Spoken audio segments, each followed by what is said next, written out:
Olá, pessoas! Eu sou a Natasha, este é o Redemunhando e esse é o vídeo de leituras do mês de abril de 2018.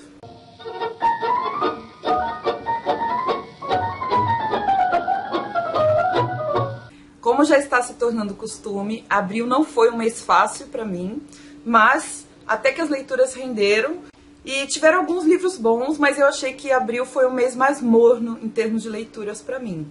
Assim, alguns livros 3 estrelas, vocês vão ver. O primeiro livro que eu terminei de ler esse mês foi Elogio de Sócrates, do Pierre Hadot, pela Edições Loyola. Faz parte dessa coleçãozinha Leituras Filosóficas. E existe um grande debate sobre se o filósofo Sócrates é realmente uma figura histórica ou se ele é somente um personagem fictício. Porque tudo que a gente conhece do Sócrates chegou para nós por meio da obra do Platão. O Platão escrevia sobre o Sócrates. O Sócrates não deixou nada escrito. E, aliás, a gente não conhece ele só pela obra do Platão, mas sim de outros grandes escritores, como Aristófanes, o Xenofonte. E nessa obra aqui, o Pierre Hadot vai analisar a figura do Sócrates e as informações que se tem a respeito dele. E uma coisa interessante que o autor faz aqui é não se preocupar com se ele é ficcional ou se ele é real. Porque o fato é que o Sócrates, mesmo se ele for um personagem ficcional, influenciou toda a filosofia ocidental. Então a importância dele, seja como personagem, seja como pessoa histórica existente, é gigante. Esse texto desse livro, que é bem curtinho, é fruto de uma conferência que aconteceu na Suíça em 1974. O Hadot é um filósofo francês e é um dos maiores especialistas atualmente em filosofia antiga. Ele estuda especialmente o neoplatonismo e as conexões entre o helenismo e o cristianismo. E como eu falei, esse livro é um texto curto e que contém muitas referências a outros trabalhos, e todas essas referências estão listadas em notas de rodapé aqui no livro.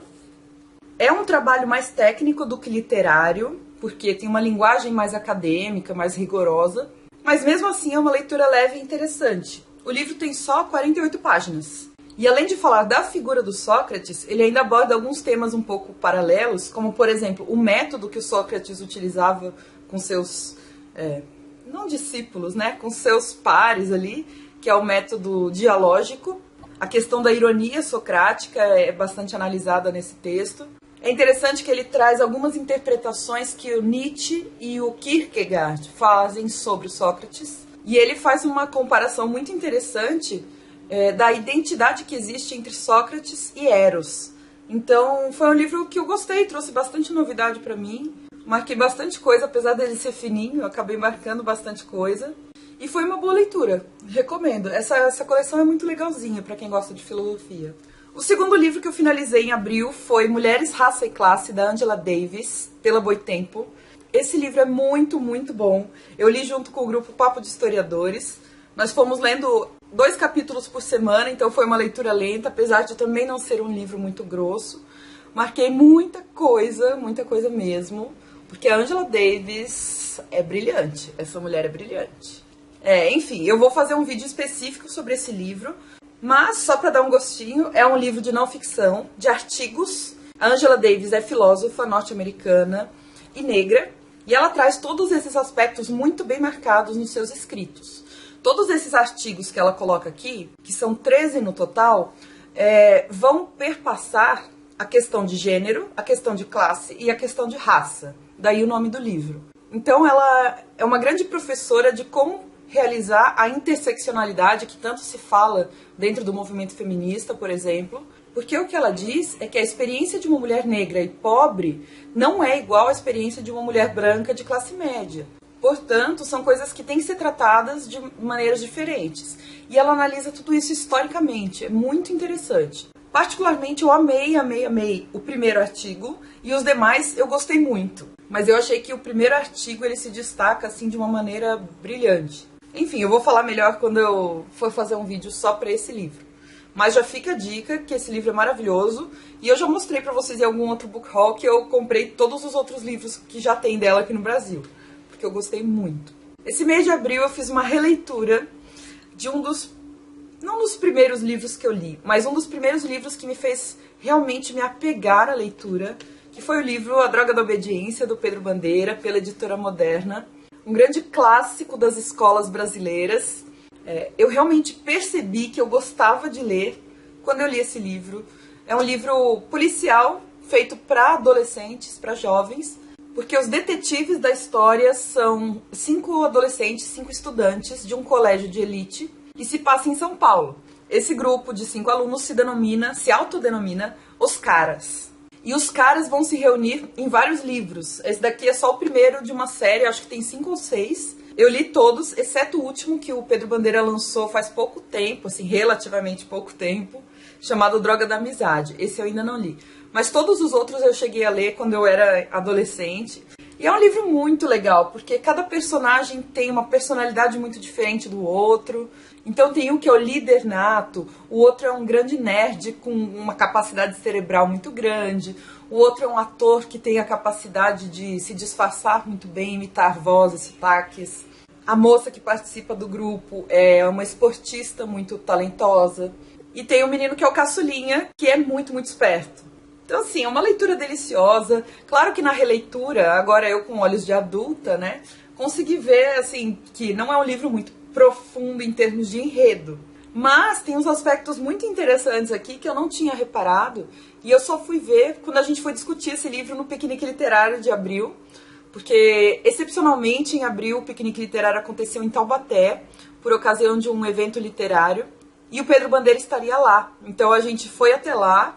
Inclusive, consegui um autógrafo do Pedro Bandeira. Ele é muito generoso. Eu tirei uma foto que, pra mim, é uma foto assim muito incrível. Obrigada ao fotógrafo Bruno, que pegou bem o momento que o Pedro Bandeira estava me dando um beijo na bochecha. E eu tava em êxtase, assim, porque realmente eu sou muito fã desses livros, né, que ele escreveu. Eu acho que o Pedro Bandeira tem uma grande responsabilidade em relação à formação de um público leitor. Ele consegue o que poucos conseguem. E a leitura é deliciosa, ela é cheia de mistérios, esconderijos secretos, códigos secretos, um vilão, assim, super ambicioso, megalomaníaco. Tem problemas adolescentes, tem teorias conspiratórias, tem perseguições, tem descobertas. Então, assim, claro que tem uns furinhos, assim, na trama, mas nada que atrapalhe a leitura, ainda mais se você é um leitor, assim, iniciante. Eu acho que alguns exageros que tem aqui fazem parte do jogo, né? É um excelente livro infanto-juvenil pra gente oferecer para jovens, assim, de 11, 12 anos de idade. É um livro que foi escrito em 1983 e ainda exerce uma atração muito grande nos leitores. Nessa discussão do Piquenique Literário, alguns leitores mais ou menos dessa idade foram e eles se encantaram também pelos livros, justamente por culpa do Pedro Bandeira. É muito legal ver isso acontecendo depois de tanto tempo. E o Pedro Bandeira nos deu aí uma luz falando que é um livro de crítica a momentos ditatoriais e autoritários do país. No Piquenique Literário a gente falou um pouco sobre a indústria farmacêutica, porque esse título A Droga da Obediência é porque dentro das escolas de alto padrão de São Paulo, alguns estudantes estão desaparecendo dessas escolas e ninguém sabe para onde eles vão, nem por quê.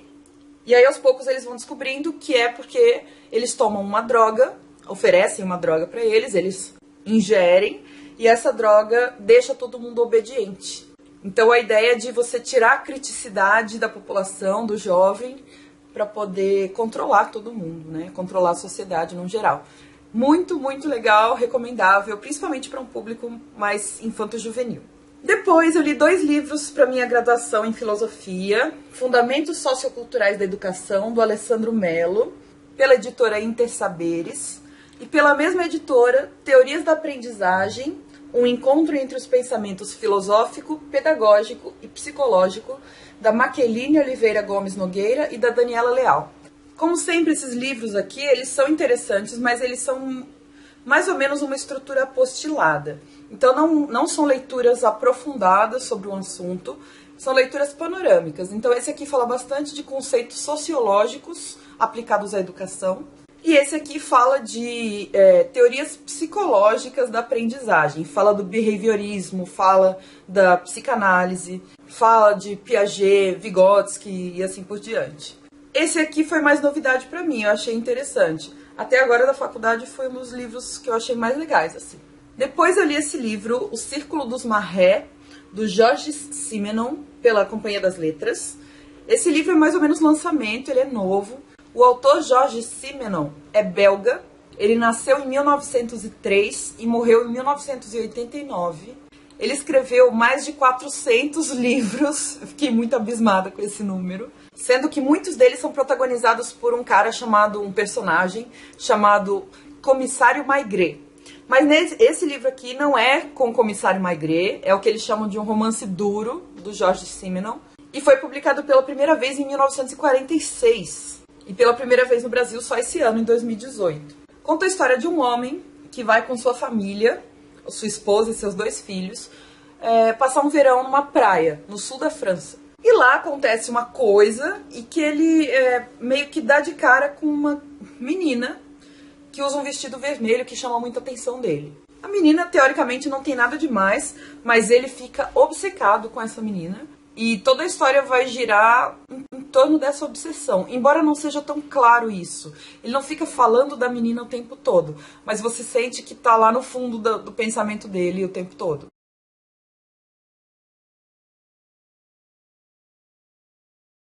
A prosa, como está escrito aqui na orelha, é uma prosa fluida e enxuta ao mesmo tempo, em terceira pessoa, e tem alguns diálogos que tornam a leitura um pouco mais dinâmica. Eu achei que tem uma pequena semelhança com o livro O Estrangeiro, do Albert Camus. Tanto pelo cenário, um pouco pela escrita, pelo estilo de escrita do Simenon, mas muito pela questão da angústia existencial frente ao absurdo da vida e à banalidade das coisas, sabe? O absurdo da vida medíocre. Eu acho que ambos os textos, tanto do Camus quanto esse do Simenon, têm uma qualidade de simplicidade, mas ao mesmo tempo também de melancolia, e que são coisas um pouco difíceis de explicar assim, em termos racionais. É mais algo que eu senti ao longo da leitura. A familiaridade e a estranheza ficam se intercalando na cabeça do nosso protagonista. O que parece banal passa a ser absurdo e muito angustiante. E o olhar dele ao longo da trama passa a ficar cada vez mais incomodado com a banalidade, a mediocridade da sua própria vida. Esse protagonista é meio irritante, porque ele é aquele típico caso de homem de classe média, branco, hétero, e que é entediado e que fica fazendo drama por nada, né? Ele acha que a própria vida dele, que tá toda ajustada, é um grande drama. E pode ser, né? Como é o caso, é um drama existencial, vamos dizer.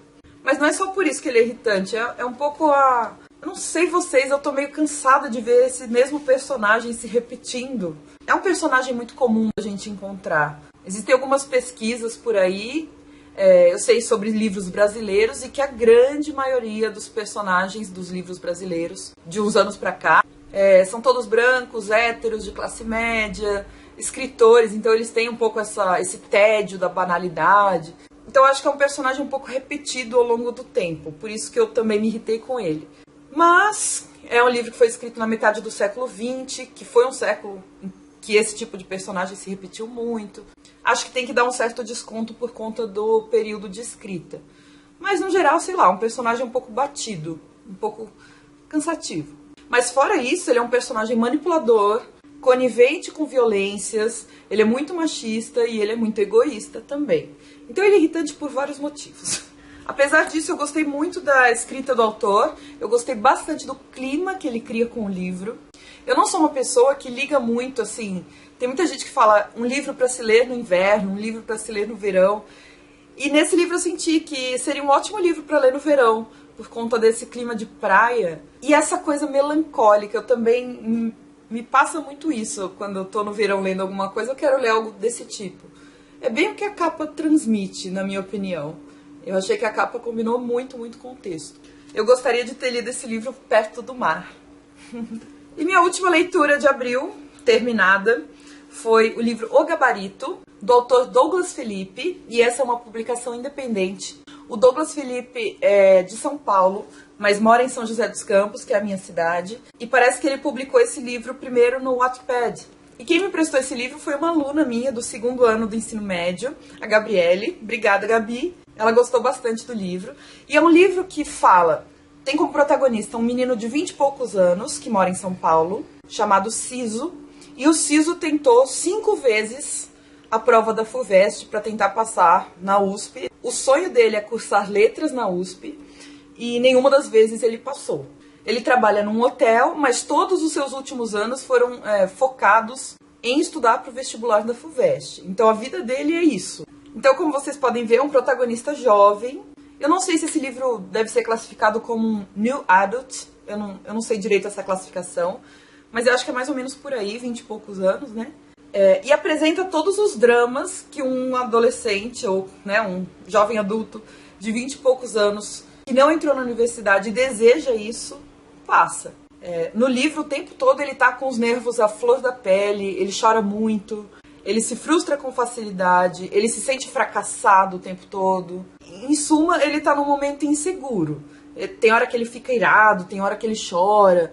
Então você vê que ele não tá no equilíbrio emocional muito sólido.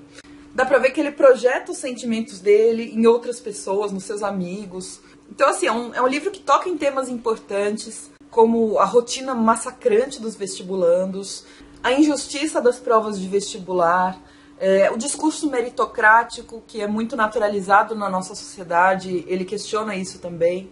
A parte emocional dessa pressão toda de entrar na universidade, e não só na universidade, mas numa universidade pública de ponta, enfim. Mas esse não é o único assunto do livro, ele também fala um pouco de sonhos, de amizades, não fica só falando de vestibular. A linguagem é bem fluida e informal, é um tom de conversa mesmo, tem muitos diálogos, olha só. De vez em quando ele coloca como se fossem alternativas da FUVEST, acho que isso aconteceu umas 2 vezes ao longo do texto. Ele fala, o que você acha que aconteceu? Letra A, fulano fez tal coisa. Letra B, e aí ele vai fazendo como se fossem as alternativas. Isso eu achei bem legal.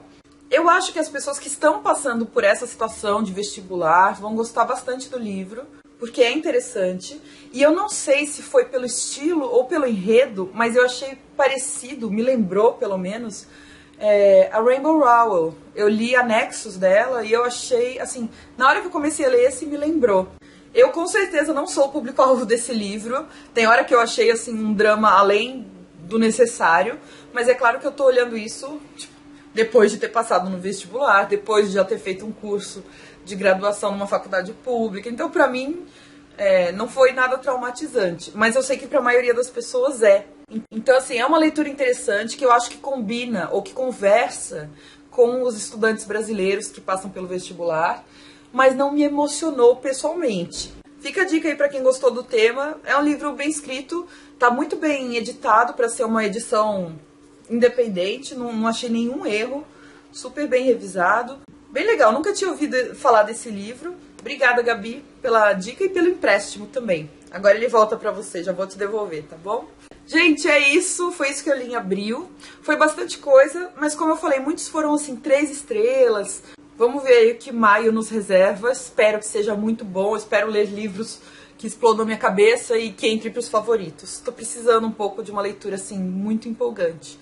Não se esquece de dar um joinha pra mim, que ajuda muito a divulgar o vídeo. Deixa um comentário também, que eu adoro receber os comentários de vocês e conversar com vocês aí. Se você quiser comprar algum desses livros pela Amazon, pode utilizar o meu link que tá no box de descrição. Comprando por esse link você não paga nada mais por isso e eu recebo uma pequena comissão da Amazon, tá bom? Um beijo e até o book haul do mês de abril. Tchau!